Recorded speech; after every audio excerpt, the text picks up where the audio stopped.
আসসালামু আলাইকুম ভিউয়ার্স। আমি এখন আপনাদের জন্য আজকে রান্না করব শুটকি মাছ। তো শুটকি মাছ রান্না করার জন্য শুটকি মাছটা কিছুক্ষণ ভালো করে ভেজে তারপরে দিয়ে দেবো তেল।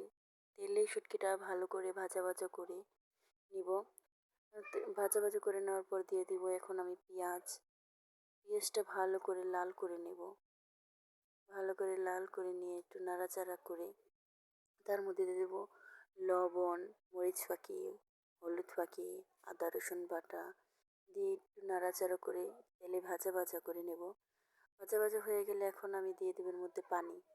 পরিমাণ মতো পানি দিয়ে দেবো। পরিমাণ মতো পানিটা দেওয়া হয়ে গেলে একটু ভালো করে কষিয়ে নেব।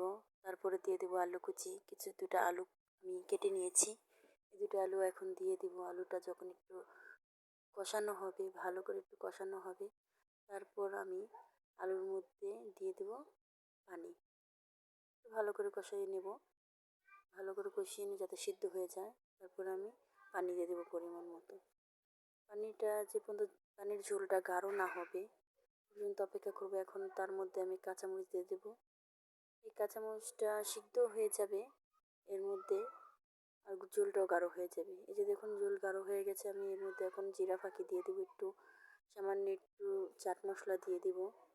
দিয়ে দেওয়ার পর আমার শুটকিটা রান্না হয়ে যাবে।